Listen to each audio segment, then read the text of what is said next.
நண்பர்கள் அனைவருக்கும் வணக்கம். இந்தியாவுக்கும் தாய்வானுக்கும் இடையில டிப்ளமேட்டிக் ரிலேஷன்ஷிப்பே கிடையாது. பட் இப்படிப்பட்ட ஒரு சுச்சுவேஷனில் கூட இந்தியா சைனாவுக்கு அகெயின்ஸ்டாக ஒரு பெரிய வேலையை பார்த்துருக்குறாங்க. தாய்வானுக்கு ஒரு பெரிய ஹெல்ப்பை இப்போ இந்தியா செஞ்சு வந்துட்டுருக்காங்க. அதை பற்றி தான் முக்கியமாக நம்ம பார்க்க போகிறோம் நண்பர்களே. அதுக்கு முன்னாடி அடையாளம் தெரியாத நபர்கள் இப்போ பாகிஸ்தானில் ஒரு வேலையை பார்த்துருக்குறாங்க. அதை ஃபஸ்ட்டு பார்த்துடலாம். அடையாளம் தெரியாத நபர்கள் ரிப்பீட்டடாக பாகிஸ்தானில் இருக்கக்கூடிய பயங்கரவாதிகள், மெயினாக இந்தியாவுக்கு எதிராக செயல்படக்கூடிய அந்த பயங்கரவாத அமைப்பு இருக்குல்ல, அந்த இயக்கத்தை சேர்ந்த பயங்கரவாதிகளை காலி பண்ணி வந்துட்டு இருக்காங்க. பாகிஸ்தானில் நிறையா பயங்கரவாத அமைப்புகள் வந்துருக்கு. ஐஎஸ்ஐஎஸ் இருக்குது, அப்புறம் பாகிஸ்தான் தலிபன்ஸ் வந்துருக்காங்க. ஸோ இங்கெல்லாம் அன்னோன் கன்மென்ட்ஸ் பெரிய அளவுக்கு செயல்படலை. அவங்க தாக்குறது எல்லாமே பார்த்தீங்கன்னா லஷ்கர் இ தீபா, ஜெய்ஷ் இ முகமது, அப்புறம் ஹிஸ்புல் முஜாஹிதீன். இப்போ இன்றைக்கி என்ன நடந்திருக்குன்னு பார்த்தீங்கன்னா, கைபர் பக்துன்குவால ஷேக் யூசுப் அஃப்ரிதி அப்படின்ற ஒரு முக்கியமான பயங்கரவாதி, லஷ்கர் இ தீபா இயக்கத்தோட கமாண்டர், அவனை அடையாளம் தெரியாத நபர்கள் அவனுடைய வீட்டு முன்னாடி அவன் வெளியே வந்திருக்கிறப்போ பயங்கரமாக சுட்டுருக்குறாங்க. நிறையா ரவுண்ட்ஸ் அவன் மேலே ஃபயர் பண்ணியிருக்கிறாங்க.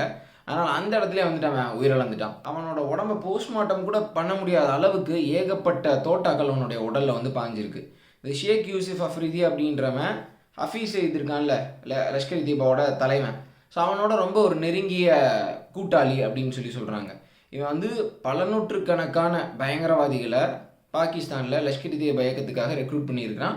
கண்டினியூஸாக இந்தியாவுக்கு அகேன்ஸ்டான அந்த ப்ரொபகேண்டா, இந்தியாவுக்கு எதிரான அந்த விருப்ப வளர்த்ததில் ரொம்ப ஒரு முக்கியமான ஆள் அப்படின்னு சொல்கிறாங்க. இந்த 2026 மட்டும் இது வரைக்கும் 30 பயங்கரவாதிகள், லஷ்கர் இ தீபா அப்புறம் ஹிஸ்புல் முஜாஹிதீனுக்கு தொடர்புடைய பயங்கரவாதிகளை அடையாளம் தெரியாத நபர்கள் டார்கெட் பண்ணி அடிச்சிருக்கிறாங்க. இதில் பலர் உயிரிழந்துட்டாங்க. போன வருஷம் மார்ச் மாதம் அபு கட்டால் அப்படின்ற ஒரு பயங்கரவாதி, அவன் ரீசி அட்டாக் ஜம்முவில் நடந்தது. 9 பேர் இந்தியர்கள் உயிரிழந்தாங்க. ஸோ அதோட மாஸ்டர் மைண்ட் அபு கட்டால் அப்படின்றவன் போன வருஷம் மார்ச் மாதம் அடையாளம் தெரியாத நபர்களால் சுட்டுக் கொல்லப்படுகிறான். இப்போது சில நாட்களுக்கு முன்னாடி அமீர் ஹம்சா அப்படின்ற ஒரு பயங்கரவாதி, Lashkar e தீபாவினுடைய senior most leader, Lashkar e Deepa துவங்கினப்ப இருந்த ஒரு தலைமை அவன். ஸோ அவனை அடிக்கிறதுக்கு கன்மேன் டார்கெட் பண்ணுறாங்க. ஆனால் சீரியஸான ஒரு இன்ஜுரியோட ஹாஸ்பிட்டலில் அவன் அட்மிட் ஆகிருக்கிறான், எஸ்கேப் ஆகிட்டான். இப்படி கண்டினியூஸாக பாகிஸ்தானில் இந்த அன்னோன் கன்மேனோட ஆட்டம் தொடர்ச்சியாக போய்கிட்டே இருக்குது. இவங்கெல்லாம் இந்தியாவை என்ன சொன்னாங்க அப்படின்னா, இந்தியா நம்ம ஒரு 1000 கட்ஸ் மூலமாக காலி பண்ணணும், சின்னதாக பல இடங்களில் நம்ம தாக்குதல் நிகழ்த்துறது, அந்த மாதிரி 1000 வெட்டுக்களால் இந்தியாவை சிதைப்போம் அப்படின்னு சொன்னாங்க. ஆனால் அந்த பயங்கரவாத அமைப்புகள் இப்போ சிதைஞ்சு வந்துக்கிட்டு இருக்கு. அவங்களுக்குள்ள ஒரு பெரிய பயம் ஏற்பட்டிருக்கு. இந்தியாவை பார்த்து அவங்களுக்கு ஒரு பெரிய பயம் ஏற்பட்டிருக்கு. ஸோ இந்த விஷயத்தெல்லாம் சாதாரண மக்களுக்கு கொண்டு போய் சேர்க்கும் விதத்தில் துரந்தர் அப்படின்ற ஒரு படத்தை சூப்பராக பாலிவுட்டில் எடுத்துட்டாங்க. ஸோ இந்த மாதிரி கண்டிப்பாக நிறையா படங்கள் தேவை. அப்போ தான் ஒரு நேஷனல் செக்யூரிட்டி சம்மந்தமாக, இந்தியாவோட அண்டை நாடு எப்படி செயல்படுறாங்க அப்படின்ற சம்மந்தமாலாம் மக்களுக்கு இன்னும் நிறைய விழிப்புணர்வு அப்படின்றது வரும். ஏப்ரல் 24 நம்மளோட கவர்மெண்ட் பஞ்சாப்லேயும் ஜம்மு அண்ட் காஷ்மீர்லேயும் ஒரு மாக் ட்ரில் கண்டக்ட் பண்ணியிருக்கிறாங்க. போர் சமயத்தில் எப்படி செயல்படுறது, மக்களை எப்படி பாதுகாக்கிறது அப்படின்ற அந்த மாக் ட்ரில்லு பஞ்சாபில் லுதியானாவில் நடந்திருக்கு. ஜம்மு அண்ட் காஷ்மீரில் பூஞ்ச் அந்த டிஸ்ட்ரிக்டில் பண்ணியிருக்காங்க. ஸோ இது 8 to 8:05 நைட் டைமில் பண்ணியிருக்காங்க. இந்த டயத்தில் மெயினாக ஃபயர் சர்வீஸ் எப்படி ஒரு போகிறப்போ ஏற்படுற அந்த ஒரு பெரிய தீ விபத்து, ஒரு பெரிய எக்ஸ்ப்ளோஷன், அதை கண்ட்ரோல் பண்ணுறது, டிராஃபிக் எப்படி டிராஃபிக் டிபார்ட்மெண்ட் ரெகுலேட் பண்ணுறது, அதுவும் இல்லாமல் காயமடைஞ்சவங்களை எப்படி மருத்துவமனை கொண்டு போகிறது, இது சம்மந்தமான ட்ரில்ஸ்லாம் பண்ணியிருக்காங்க. ஒரு இடத்துல ஒரு சேதம் கம்மியாக ஏற்படக்கூடிய பட்டாசு அந்த இதை வெடிக்க வச்சு அதில் ஒருத்தர் காயமடைஞ்ச மாதிரி அங்கே டோட்டல் டார்க்கு. ஸோ அப்போ அந்த இடத்துல இந்த மக்களை சேஃபாக எப்படி ஹாஸ்பிட்டல் கொண்டு போகிறது, அந்த நேரத்தில் டிராஃபிக் எப்படி ரெகுலேட் பண்ணுறது, இந்த மாதிரி பல்வேறு டிபார்ட்மெண்ட்ஸ் ஒன்றா இணைஞ்சு கோஆர்டினேட்டடாக ஒரு வேலையை பண்ணியிருக்காங்க. இந்த லொக்கேஷன் கவர்மெண்ட் சூஸ் பண்ணியிருக்கிறது இந்த மாக் ட்ரில்லுக்கு ரொம்ப முக்கியமாக நம்ம பார்க்கணும். பஞ்சாபில் லுதியானா செலக்ட் பண்ணியிருக்காங்க. இப்போ ரீசெண்டாக பார்த்தீங்கன்னா பயங்கரவாதிகள் பஞ்சாபில் அப்புறம் ஜம்மு அண்ட் காஷ்மீரில் பல பகுதிகளில் தாக்குதல் நிகழ்த்தலாம், முக்கியமாக பஞ்சாபை குறி வச்சு அவங்க பெரிய பயங்கரவாத தாக்குதல் நிகழ்த்தலாம் அப்படின்னு இன்டெலிஜென்ஸ் ஏஜென்சிஸ்க்கு ஒரு பெரிய இன்புட் வந்திருந்தது. இது ஒன்று. ரெண்டாவது பார்த்தீங்கன்னா பூஞ்ச் பாகிஸ்தானோட ரொம்ப பார்டரில் க்ளோஸாக இருக்கக்கூடிய ஒரு மிகப்பெரிய டிஸ்ட்ரிக்ட், இந்தியாவில் இருக்கிற ஒரு முக்கியமான டிஸ்ட்ரிக்ட்னு சொல்லலாம். அங்கே பாப்புலேஷனும் ஜாஸ்தி. எப்பப்பெல்லாம் ஒரு வார் வருதோ அப்போ பெரிய அளவுக்கு பாதிக்கப்படுற ஒரு பார்டர் டிஸ்ட்ரிக்ட் அப்படின்னா அது பூஞ்ச் தான் சொல்லணும். இப்போ கூட ஆப்ரேஷன் சிந்தூர் அப்போ நம்ம பாகிஸ்தானை போட்டு பயங்கரமாக அடித்தோம். ஸோ இப்போ பாகிஸ்தான் ரிட்டாலியேஷனுக்கு இந்தியன் ஆர்மி மேலே தாக்குதல் நிறுத்தாமல் இந்த பூஞ்ச் போன்ற பகுதியில் இருக்கிற அப்பாவி பொதுமக்கள் அவங்களோட வீட்டை குறி வச்சு அடித்தாங்க. ஸோ இதில் கிட்டத்தட்ட ஒரு 20 பேருக்கு மேலே சிவிலியன்ஸ் உயிரிழந்துட்டாங்க. ஸோ அப்படி எந்த ஒரு கான்ஃப்ளிக்ட்னாலும் பெரிய அளவுக்கு பாதிக்கப்படுறது பூஞ்ச் தான். ஸோ அந்த ஒரு முக்கியமான இடத்த கவர்மெண்ட் சூஸ் பண்ணியிருக்காங்க. ஸோ இந்த நேரத்தில் இப்போ கவர்மெண்ட் ஏன் இப்படி ரிப்பீட்டடாக இந்த மாக் ட்ரில் பண்ணுறாங்க? இப்போ ரீசெண்டாக டெல்லியில் பண்ணாங்க, இங்கே போன வாரத்துக்கு முந்தின வாரம் நான் நினைக்கிறேன். ஆப்ரேஷன் சிந்தூருக்கு அப்புறம் கவர்மெண்ட் ஃப்ரீக்வெண்ட்டாக இடையில மாக் ட்ரில் பண்ணிட்டு இருக்காங்க, சைலண்ட்டாக பண்ணுறாங்க. முக்கியமான காரணம் என்ன அப்படின்னா, பாகிஸ்தான்கிட்டருந்து மீண்டும் ஒரு பெரிய பயங்கரவாத தாக்குதலை எதிர்பார்க்கலாம். அவங்க வந்து இன்னமும் பாகிஸ்தான் ரொம்ப மோசமாக தான் இருக்கிறாங்க. பெரிய அளவுக்கு திட்டங்களை தீட்டி வந்துட்டு இருக்காங்க. அதுக்கு முக்கியமான காரணம் பாகிஸ்தானோட ஆர்மி சீஃப் அசிம் முனீர், அதுக்கடுத்து அமெரிக்கா பாகிஸ்தானுக்கு வழங்கிட்டு இருக்கக்கூடிய ஒரு ஆதரவு. இந்த விஷயத்தை கேளுங்க. இப்போ 2 நாளைக்கு முன்னாடி அமெரிக்காவோட ஒரு முன்னாள் டிப்ளமேட், அவர் இந்தியாவோட யூஎஸ் அம்பாசிடரெல்லாம் வந்து இருந்திருக்காரு, கென்னத் ஜஸ்டர் அப்படின்றவர் ஹட்சன் இன்ஸ்டியூட்டில் 2 நாளைக்கு முன்னாடி என்ன சொல்லியிருக்கிறாருன்னா, பாகிஸ்தானுக்கும் அமெரிக்காவுக்கும் இடையில் இப்போ ரிலேஷன்ஷிப் நல்லா இருக்குது. ஸோ இந்த வார்ம் ரிலேஷன்ஸ்னால நாளைக்கு ஏதாவது ஒரு டெரர் அட்டாக் பாகிஸ்தான் பண்ணுறாங்க, அதுக்கு வந்து இந்தியா ஏதாவது ரெஸ்பான்ஸ் கொடுக்குறாங்க, ஒரு பதிலடி கொடுக்குறாங்க அப்படின்னா, அந்த பதிலடி இந்தியா ரொம்ப லிமிட்டடாக வச்சுக்குவாங்க. ஒரு பெரிய பதில் தாக்குதலை நிகழ்த்த மாட்டாங்க. ஏன்னா அமெரிக்கா வந்து பாகிஸ்தானோட க்ளோஸாக இருக்காங்க. ஸோ அந்த காரணத்தினால நம்ம பதிலடியை பெருசாக கொடுத்துட முடியாது அப்படின்னு இந்தியா அதை லிமிட் பண்ணிக்குவாங்கன்னு இவர் சொல்கிறார். ஸோ எல்லா விதத்துலையுமே அமெரிக்கா பாகிஸ்தானுக்கு கொடுக்கக்கூடிய அந்த தைரியம் அப்படின்றது பாகிஸ்தானை இந்தியாவுக்கு எதிராக பெரிய அளவுக்கு செயல்பட தூண்டுது. ரீசெண்டாக இந்தியன் டிப்ளமேட்ஸ், அமெரிக்கன் டிப்ளமேட்ஸ் உங்களுக்கு இடையில் நடந்த அந்த மீட்டிங்கில் அமெரிக்கா வந்து ரிப்பீட்டடாக இந்தியா கிட்ட கன்வே பண்ண விஷயம் என்ன அப்படின்னா, சப்போஸ் ஒரு இந்தியா பாகிஸ்தான் கான்ஃப்ளிக்ட் ஏற்படுதுன்னா நாங்கள் வந்து அதில் உங்களுக்கு ஆதரவாக செயல்படுவோம் அப்படின்னு எதிர்பார்த்துறாதீங்க. நாங்கள் வந்து எல்லா விதத்துலேயுமே இந்த கான்ஃப்ளிக்டை தணிக்கணும், இந்தியாவுக்கு சப்போர்ட்டிவாக இருக்கணும் அப்படின்லாம் வந்து நாங்கள் எந்த ஒரு ஸ்டாண்டும் எடுத்துக்க மாட்டோம் அப்படின்னு பேசியிருக்கிறாங்க. ஸோ இப்போ அமெரிக்கா சொல்லக்கூடிய அந்த விஷயங்கள்லாம் பார்க்குறப்ப என்ன தெரியுதுன்னா, நாங்கள் வந்து ப்ரோ பாகிஸ்தானாக தான் இருப்போம் அப்படின்றத மறைமுகமாக அவங்க கன்வே பண்ணுறாங்க. அது மட்டும் இல்லாமல் இதுக்கடுத்து பாகிஸ்தான் ஒரு பயங்கரவாத தாக்குதலை இந்தியா மீது நிகழ்த்தக்கூடிய வாய்ப்புகளும் இருக்குது அப்படின்ற மாதிரி தான் அமெரிக்காவோட அந்த டோன் வந்து இருக்குது.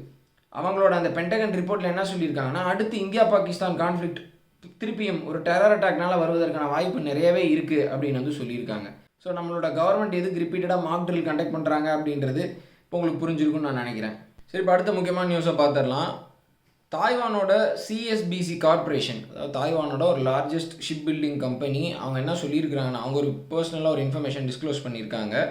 அதில் தாய்வானோட அடுத்த சப்மரைன் ப்ரோக்ராம், ஹேன்குன் சப்மரைன் ப்ரோக்ராமில் யார் யாரெல்லாம் அவங்களுக்கு பார்ட்னர்ஷிப்போட ஒரு ஹெல்ப் பண்ணுறாங்க அப்படின்ற சொல்லியிருக்காங்க. அதில் இந்தியாவும் இடம்பெற்றிருக்காங்க.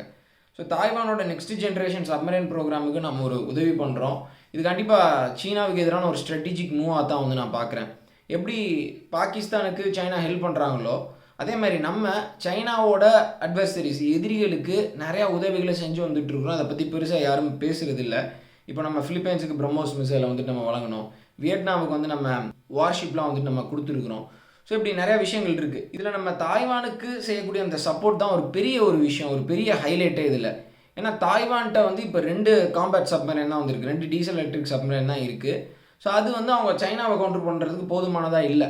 தாய்வானால் புதுசாக சப்மரைன்ஸ் வந்து வாங்க முடியல. ஏன் அப்படின்னா, ஏதாவது ஒரு கண்ட்ரிக்கிட்ட இருந்து தாய்வான் டைரக்ட் பர்ச்சேஸ் பண்ணுறாங்கன்னா சைனா வந்து கடுமையான நடவடிக்கையை வந்து எடுப்பாங்க.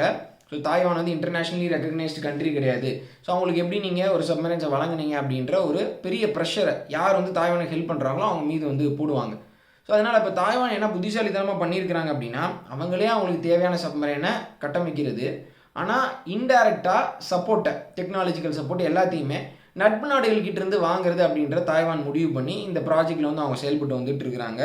ஸோ இதனோட முதல் சப்மரைன் வந்து பார்த்திங்கன்னா ஜூன் 2026 சீ ட்ரையல்ஸுக்கு போகும் அப்படின்னு வந்து சொல்லியிருக்கிறாங்க. இதுக்கடுத்து சப்சிக்வெண்ட்டாக இந்த ஹேன்குன் கிளாஸ் சப்மரைனை நிறையா தாய்வான் வந்து கன்ஸ்ட்ரக்ட் பண்ணுவாங்க.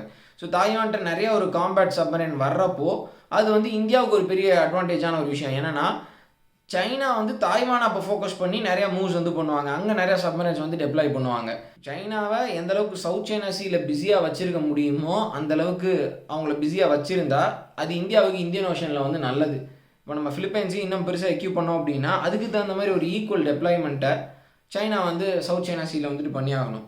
ஸோ இப்போ இந்தியா என்ன ஹெல்ப் வந்து தாய்வானுக்கு செஞ்சுருக்காங்க அப்படின்னு பார்த்தீங்கன்னா, இப்போது தாய்வான் டிசைன் பண்ணிகிட்டு இருக்கக்கூடிய அந்த சப்மரைன்ஸோட சப்காம்பனன்ட்ஸ், அப்புறம் ஃப்ளூயிட் ஹேண்டிங் அந்த எக்யூப்மெண்ட்ஸ், அப்புறம் ஆன்போர்ட் சப்போர்ட் ஆர்கிடெக்சர், ஸோ இது சம்மந்தமான ஹெல்ப்லாம் வந்து இந்தியா மறைமுகமாக வந்து பண்ணியிருக்கிறாங்க.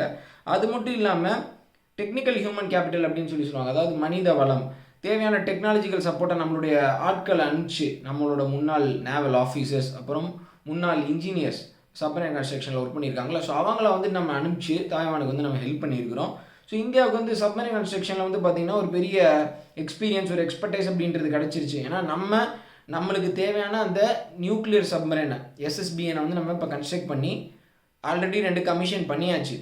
இன்னொரு பக்கம் ஸ்கார்பியன் கிளாஸ் சப்மரைன், ஃப்ரான்ஸோட அசிஸ்டன்ஸில் அந்த ஸ்கார்பியன் கிளாஸ் சப்மரைனை கிட்டத்தட்ட 6 சப்மரைனை வந்து நம்ம இண்டெக்ட் பண்ணிட்டோம்.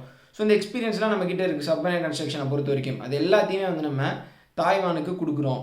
ஸோ நம்மளோட சப்போர்ட் மட்டும் இல்லாமல் ஜப்பான், ஆஸ்திரேலியா போன்ற இன்னும் முக்கியமான நட்பு நாடுகள் தாய்வானுக்கு ஒரு பெரிய இன்புட் வந்து வழங்கிட்டு இருக்கிறாங்க இந்த சப்மரைன் கன்ஸ்ட்ரக்ஷன் சம்மந்தமாக. ஸோ இதில் அமெரிக்கா தான் முக்கியமான காம்பேட் மேனேஜ்மெண்ட் சூட்டு, அப்புறம் ஹெவி வெயிட் டார்பிடோஸ், அதோட அந்த இண்டக்ஷன்ஸ், இந்த மாதிரி பெரிய ஹெல்ப்பாக அமெரிக்கா வந்து செஞ்சு வந்துட்டு இருக்காங்க. எனினும் இந்தியா சைலண்ட்டாக இல்லாமல் ஒரு குரூஷியல் ரோல் இதில் ப்ளே பண்ணுறது பாராட்டுக்குரியது. ஸோ இதெல்லாம் கண்டிப்பாக சீனாவுக்கு தெரியும். நாளைக்கு நம்ம பாகிஸ்தானுக்கு பெரிய ஹெல்ப் பண்ணால் வேறு ஏதாவது ரொம்ப சொஃபஸ்டிகேட்டட் வெப்பன் இல்லை 5th ஜென்ரேஷன் ஃபைட்டர் ஜெட்டு வரும் காலத்தில் பாகிஸ்தானுக்கு சைனா வழங்க போகிறாங்க.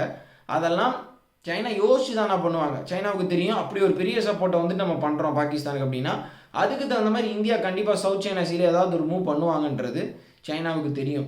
நம்ம என்ன ஒரு விஷயம் புரிஞ்சுக்கணும்னா, நம்ம செய்யக்கூடிய விஷயங்கள், செய்யக்கூடிய விஷயங்களாக இருக்கட்டும், இல்லை நம்மளுடைய அந்த டிப்ளமசியில் நம்ம சைலண்ட்டாக செய்யக்கூடிய நகர்த்தக்கூடிய அந்த காய்களாக இருக்கட்டும், அதை பற்றி யாரும் பெருசாக பாராட்டி பேசுகிறது இல்லை. எல்லாத்தையுமே நம்மளுடைய கவர்மெண்ட் சைலண்ட்டாக பண்ணுறாங்க.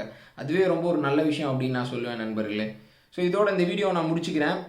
முக்கியமான விஷயம் என்னென்னா, பாகிஸ்தானுக்குள்ளே ரொம்ப மோசமான ஒரு சூழ்நிலை இருக்குது. அதாவது இந்தியாவுக்கு எதிராக ஒரு பயங்கரவாத தாக்குதல் நிகழ்த்தணும் அப்படின்ற அந்த ஒரு எண்ணம் தான் மேலோங்கி இருக்குது. குறிப்பாக அங்கே இருக்கக்கூடிய பயங்கரவாத அமைப்புகள் ஆப்ரேஷன் சிந்தூருக்கு வந்து நம்ம பழி தீர்க்கணும், நம்ம வந்து பலத்தை அடி வாங்கியிருக்கிறோம் அப்படின்றத பாகிஸ்தான் இராணுவத்துக்கிட்ட ரிப்பீட்டடாக சொல்லிக்கிட்டே இருக்கிறாங்க. பாகிஸ்தான் இராணுவம் வந்து கொஞ்சம் சரியான நேரம் வரட்டும், கொஞ்சம் பொறுத்துருங்க அப்படின்ற மாதிரி இந்த பயங்கரவாத அமைப்புகள்கிட்ட பேசி வந்துட்டு இருக்காங்க. இன்னொரு பக்கம் அமெரிக்காவோட சப்போர்ட் வந்து பாகிஸ்தானுக்கு என்றைக்கும் இல்லாத அளவுக்கு ரொம்ப அதிகரிச்சிருக்கு. ஸோ இப்படிப்பட்ட ஒரு சுச்சுவேஷனில் தனியால் நம்மளோட ஃபாரின் பாலிசி அப்படின்றது ரொம்ப சிறப்பாக, ரொம்ப ஒரு பெரிய தீரத்தோடு செயல்பட்டு வந்துட்டுருக்கு. இப்போ நம்மளோட பிரைம் மினிஸ்டர் மோடி தலைமையிலான அந்த ஒரு கவர்மெண்ட் மாதிரி ஒரு பெரிய அளவுக்கு ஃபாரின் பாலிசியை ப்ரொஜெக்ட் பண்ணி ஸ்ட்ராங்காக கொண்டு போகிற ஒரு கவர்மெண்ட்டை இதுக்கு முன்னாடி நான் பார்த்தது இல்லை. அதாவது வாஜ்பாய் காலத்தில், இந்திரா காந்தி காலத்தில் இந்த மாதிரி நடந்த அந்த விஷயங்கள்லாம் நம்ம படிச்சிருக்கிறோம். இப்போ இருக்கக்கூடிய அந்த சுச்சுவேஷனை பார்க்குறப்போ என்றைக்கும் இல்லாத அளவுக்கு நம்மளோட ஸ்டேச்சர் வந்து உயர்ந்திருக்கு அப்படின்னு தான் வந்து சொல்லுவேன். நெக்ஸ்ட்டு 10 வருஷம் இந்த நிலைமை இன்னமும் வந்து இம்ப்ரூவ் ஆக போகுது. ஸோ அதனால் இந்தியாவுக்கு எதிராக என்னென்ன சதி வேலைகள் செய்யலாம், என்னென்ன வேலைகளை செஞ்சு இந்தியாவினுடைய வளர்ச்சியை தடுக்கலாம் அப்படின்னு பல நாடுகள் யோசிச்சு வந்துட்டு இருக்கிறாங்க. அதில் சீனா இருக்கிறாங்க, பாகிஸ்தான் இருக்கிறாங்க, அமெரிக்கா இருக்கிறாங்க. ஸோ அந்த மாதிரி சொல்லிக்கிட்டே போகலாம். அமெரிக்கா ஒரு பக்கம் என்ன தான் இந்தியாவோட வளர்ச்சிக்கு நாங்கள் இப்படி பண்ணுறோம் அப்படி பண்ணுறோம் நிறையா நம்ம பைலேட்ரல் அக்ரிமெண்ட் அதுன்னு போட்டாலும் அமெரிக்காவுக்கு ஈக்குவலாக இல்லை அமெரிக்காவையே அப்படியே பின்னாடி கொண்டு போகிற அளவுக்கு, அவங்களுடைய ஆர்மியே பின்னாடி கொண்டு போகிற அளவுக்கு நம்ம வளர்ந்துடக்கூடாது, நம்ம இந்தியன் ஓஷனில் ஒரு கம்ப்ளீட் டாமினன்ட் ஃபோர்ஸாக வளர்ந்துடக்கூடாது அப்படின்றதுல சிஐஏ ரொம்ப தெளிவாக இருக்கிறாங்க. ஸோ உங்களுடைய கருத்துக்களை கமெண்ட் செக்ஷனில் சொல்லுங்கள் நண்பர்களே. மறக்காமல் இந்த வீடியோவை உங்களுடைய நண்பர்களுக்கு ஷேர் பண்ணுங்கள். சேனலை சப்ஸ்கிரைப் பண்ணல அப்படின்னா மறக்காமல் சப்ஸ்கிரைப் பண்ணி பெல் ஐகானை கிளிக் பண்ணிக்கோங்க. ஜெய் ஹிந்த்.